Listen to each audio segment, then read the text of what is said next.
ଏହି ଭିଡିଓରେ ମ୍ୟାଥ୍ କ୍ଲବର କିଛି କୁଇଜ୍ ପ୍ରଶ୍ନ ଆଲୋଚନା କରିବି। ଆଗରୁ ଆମ ଚ୍ୟାନେଲରେ ମ୍ୟାଥ୍ କ୍ଲବ ଏବଂ ସାଇନ୍ସ କ୍ଲବର ଭିଡିଓ ଗୁଡ଼ିକ ଅପଲୋଡ ହୋଇସାରିଛି। ଯଦି ସେଗୁଡ଼ିକୁ ଦେଖିନାହାନ୍ତି ମୁଁ ଡିସ୍କ୍ରିପ୍ସନରେ ଲିଙ୍କ ଦେଇଦେବି, ସେଗୁଡ଼ିକୁ ମଧ୍ୟ ଆପଣ ଦେଖିପାରିବେ। ପ୍ରଥମ ପ୍ରଶ୍ନ ହେଉଛି ସମଘନର ଧାର ସଂଖ୍ୟା କେତେ? ଏହାର ସଠିକ ଉତ୍ତରଟି ହେଉଛି 12ଟି। ପରବର୍ତ୍ତୀ ପ୍ରଶ୍ନ ଦେଖିବା।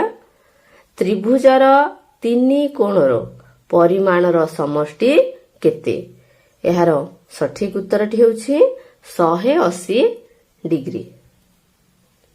କେଉଁ ଘନ ବସ୍ତୁର ଶୀର୍ଷ ନଥାଏ? ମନେ ରଖନ୍ତୁ, କେଉଁ ଘନ ବସ୍ତୁର ଶୀର୍ଷ ନଥାଏ? ଏହାର ସଠିକ ଉତ୍ତରଟି ହେଉଛି ଗୋଲକ। ପରବର୍ତ୍ତୀ ପ୍ରଶ୍ନ 60 ଡିଗ୍ରୀ କୋଣର ଅନୁପୂରକ କୋଣର ପରିମାଣ କେତେ? ଏହାର ସଠିକ ଉତ୍ତରଟି ହେଉଛି 30, କାରଣ ଅନୁପୂରକ ମାନେ ଦୁଇଟି କୋଣ ମିଶିଲେ ଆମର 90 ଡିଗ୍ରୀ ହେଉଥିବେ। ଜିଓମେଟ୍ରି ଶବ୍ଦଟି କେଉଁ ଦୁଇଟି ଗ୍ରୀକ ଶବ୍ଦରୁ ଉତ୍ପତ୍ତି? ଏହାର ସଠିକ ଉତ୍ତରଟି ହେଉଛି ଜିଓ ଏବଂ ମେଟ୍ରନ। ରଶ୍ମିର କେତୋଟି ଆଦ୍ୟ ବିନ୍ଦୁ ଥାଏ? ଏହାର ସଠିକ ଉତ୍ତରଟି ହେଉଛି 1ଟି, କାରଣ ରଶ୍ମି ଗୋଟିଏ ଦିଗରେ ଆଗକୁ ଆପଣ ଯେତେ ବଢେଇବେ ସେ ବଢିପାରିବ। ସମକୋଣ କହିଲେ କେତେ ଡିଗ୍ରୀକୁ ଆମେମାନେ ସମସ୍ତେ ବୁଝିଥାଉ? ଏହାର ସଠିକ ଉତ୍ତରଟି ହେଉଛି 90 ଡିଗ୍ରୀ। ତ୍ରିଭୁଜର ମଧ୍ୟମା ସଂଖ୍ୟା କେତେ? ଏହାର ସଠିକ ଉତ୍ତରଟି ହେଉଛି ତ୍ରିଭୁଜର ମଧ୍ୟମା ହେଉଛି 3ଟି। ପରବର୍ତ୍ତୀ ପ୍ରଶ୍ନ ଦେଖିବା। ତ୍ରିଭୁଜର କ୍ଷେତ୍ରଫଳ ନିର୍ଣ୍ଣୟ କରିବାର ସୂତ୍ର କେଉଁଟି? ମନେ ରଖନ୍ତୁ, ତ୍ରିଭୁଜର କ୍ଷେତ୍ରଫଳ 1/2 ଗୁଣନ ଭୂମି ଗୁଣନ ଉଚ୍ଚତା। କେଉଁ ତ୍ରିଭୁଜର କର୍ଣ୍ଣଦ୍ୱୟ ପରସ୍ପରକୁ ସମକୋଣରେ ସମଦ୍ୱିଖଣ୍ଡ କରନ୍ତି? ଏହାର ସଠିକ ଉତ୍ତରଟି ହେଉଛି ରମ୍ବସ୍ ଚତୁର୍ଭୁଜର। ଗଣିତରେ ମୋଟ କେତୋଟି ଅଙ୍କ ଥାଏ? ଏହାର ସଠିକ ଉତ୍ତରଟି ହେଉଛି 10ଟି। ପରବର୍ତ୍ତୀ ପ୍ରଶ୍ନ ଦେଖିବା। କେଉଁ ସଂଖ୍ୟାକୁ ସେହି ସଂଖ୍ୟାରେ ଗୁଣିଲେ ଗୁଣଫଳ ମଧ୍ୟ ସେହି ସଂଖ୍ୟା ହୋଇଥାଏ? ଏହାର ସଠିକ ଉତ୍ତରଟି ହେଉଛି 1, କାରଣ 1 ଗୁଣନ 1 ସମାନ ବି 1। ଗୁଣାତ୍ମକ ଅଭେଦ କିଏ? ଏହାର ସଠିକ ଉତ୍ତରଟି ହେଉଛି 1। ଯଦି ଆପଣଙ୍କୁ ଭିଡିଓଟି ଭଲ ଲାଗୁଛି ଭିଡିଓକୁ ଲାଇକ୍ କରନ୍ତୁ, ଚ୍ୟାନେଲକୁ ସବସ୍କ୍ରାଇବ କରିବାକୁ ଭୁଲନ୍ତୁ ନାହିଁ।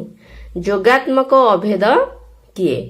ଏହାର ସଠିକ ଉତ୍ତରଟି ହେଉଛି 0 ବା 0, କାରଣ 0 ଆପଣ ଯାହା ସହିତ ମିଶେଇବେ ତାର ଉତ୍ତରରେ କୌଣସି ପରିବର୍ତ୍ତନ ହେବ ନାହିଁ। ଶତକଡା କହିଲେ କଣ ବୁଝ? ଏହାର ସଠିକ ଉତ୍ତରଟି ହେଉଛି 100 ଭାଗରୁ 1 ଭାଗ, ବା ଯଦି ଆମେ କହିବା 30 ଶତକଡା ତାହେଲେ 100 ଭାଗରୁ 30 ଭାଗ। କେଉଁ ସଂଖ୍ୟାକୁ ସ୍ୱତନ୍ତ୍ର ସଂଖ୍ୟା କୁହାଯାଏ? ଏହାର ସଠିକ ଉତ୍ତରଟି ହେଉଛି 1। 0 ଯୁଗ୍ମ ସଂଖ୍ୟା ନା ଅଯୁଗ୍ମ ସଂଖ୍ୟା? ଏହାର ସଠିକ ଉତ୍ତରଟି ହେଉଛି ଏହା ଯୁଗ୍ମ ସଂଖ୍ୟା। ପରବର୍ତ୍ତୀ ପ୍ରଶ୍ନ ଦେଖିବା। ଶୂନର ଉଦ୍ଭାବନ କିଏ କରିଥିଲେ? ଶୂନର ଉଦ୍ଭାବନ କରିଥିଲେ ଆର୍ଯ୍ୟଭଟ୍ଟ। ପରବର୍ତ୍ତୀ ପ୍ରଶ୍ନ ଦେଖିବା। ଗଣିତର ଜନକ କିଏ? ଗଣିତର ଜନକ ହେଉଛନ୍ତି ଆର୍କିମିଡିସ୍। ପରବର୍ତ୍ତୀ ପ୍ରଶ୍ନ ଦେଖିବା। ଜ୍ୟାମିତିର ଜନକ କିଏ? ଏହାର ସଠିକ ଉତ୍ତରଟି ହେଉଛି ୟୁକ୍ଲିଡ। ମନେ ରଖନ୍ତୁ, ୟୁକ୍ଲିଡ। ଗଣିତ ଅଲଗା, ଜ୍ୟାମିତି ଅଲଗା। ଭାରତରେ କିଏ ତ୍ରିକୋଣମିତିକୁ ପ୍ରଥମେ ବ୍ୟବହାର କରିଥିଲେ? ଏହାର ସଠିକ ଉତ୍ତରଟି ହେଉଛି ଦ୍ୱିତୀୟ ଭାସ୍କର। ପାଇର ଜନକ କିଏ? ଏହାର ସଠିକ ଉତ୍ତରଟି ହେଉଛି ଆର୍କିମିଡିସ୍। ପରବର୍ତ୍ତୀ ପ୍ରଶ୍ନ ଦେଖିବା। ସବୁଠାରୁ କ୍ଷୁଦ୍ରତମ ସମ୍ପ୍ରସାରିତ ସ୍ୱାଭାବିକ ସଂଖ୍ୟା କିଏ? ଏହାର ସଠିକ ଉତ୍ତରଟି ହେଉଛି 0।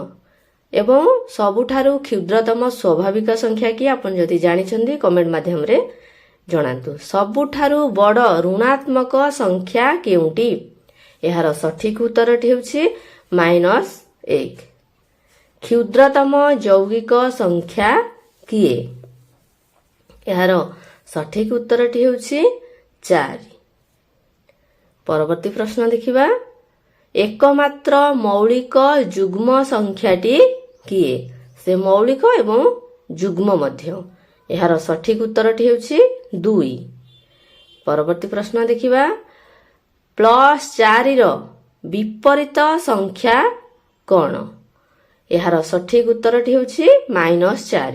जदि -4 पचार थांते ताल तार विपरीत हबो +4। 5 ର व्युत्क्रम केते? यार सठिक उत्तरटी ହେଉଛି 1/5। परवर्ती प्रश्न त्रिभुजर गोटिए बाहुर मध्यबिंदु ओ उक्त बाहुर सम्मुखीन शीर्ष बिंदुर संयोजक रेखाखंड को कौन कहा जाए? यार सठिक उत्तरटी ହେଉଛି मध्यमा। गोटिए त्रिभुजर जेकोसी दुईटी बाहुर दैर्घ्यर समष्टि यार तृतीय बाहुर दैर्घ्य ठारू कौन हेबो? माने दुईटी बाहु को मिसेई देले तार 3 नंबर बाहु ठारू सबु बेले बृहत्तर हबो बा समान हबो, केते बेले भी सान हेबो नाही। वृत्तर व्यास यार व्यासार्धर केते गुण? यार सठिक उत्तरटी ହେଉଛି 2 गुण। परवर्ती प्रश्न देखिबा वर्ग क्षेत्रर बाहुर दैर्घ्य क्षेत्रफलर परिमाणर डैश? यार सठिक उत्तरटी ହେଉଛି वर्गमूल। परवर्ती प्रश्न देखिबा सामान्तरिक क्षेत्रर क्षेत्रफलर सूत्रटी कौन? यार सठिक उत्तरटी ହେଉଛି भूमि गुणन उच्चता। जदि वीडियोटी भल लागुची वीडियो को लाइक करंतु, चैनल को सब्सक्राइब करंतु। 1 सेमी केते मिलीमीटर? यार सठिक उत्तरटी ହେଉଛି 10 मिलीमीटर। परवर्ती प्रश्न जेउ त्रिभुजर दुईटी बाहुर दैर्घ्य समान ताहाकू केउ त्रिभुज कुहा जाए? यार सठिक उत्तरटी ହେଉଛି समद्विबाहु त्रिभुज। त्रिभुजर 3 बाहुर दैर्घ्यर समष्टि को कौन कुहा जाए? यार सठिक उत्तरटी ହେଉଛି परिसीमा। परवर्ती प्रश्न देखिबा आयत क्षेत्रर क्षेत्रफलर सूत्रटी कौन? यार सठिक उत्तरटी ହେଉଛି दैर्घ्य गुणन प्रस्थ। परवर्ती प्रश्न देखिबा 1 अयुत केते हजार? यार सठिक उत्तरटी ହେଉଛି 10,000। 1 अयुत समान 10,000। 1 लक्ष समान केते हजार? आपण जदि जानिछंदी कमेंट रे लिखंतु। 10 अयुत केते लक्ष? यार सठिक उत्तरटी ହେଉଛି 1 लक्ष।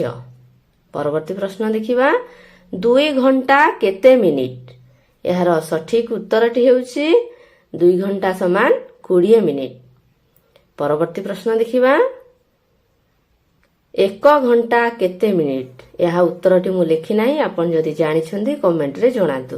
जदि वीडियोटी आपनको भल लागिला वीडियो को लाइक करंतु, चैनल को सब्सक्राइब करंतु। आगरू वीडियो अपलोड हेई सारिछि सेगुडी को देखिबा पई भूलंतु नाही, ता लिंक मु देई देबी।